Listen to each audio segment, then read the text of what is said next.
bağışlayan ve mehriban Allah'ın adıyla. Değerli Müslüman bacı ve kardeşlerimiz.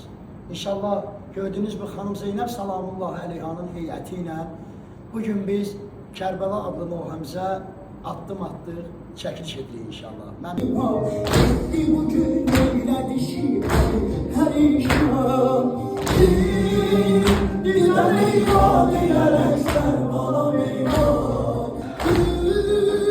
bədəni yana batan yer sənə qurban ey ağam Əbbas yatan ağam Əbbas yatan yer sənə qurban Kərbela, Kərbela, Kərbela, Kərbela, Kərbela, Kərbela, Kərbela, Kərbela, Kərbela, Kərbela.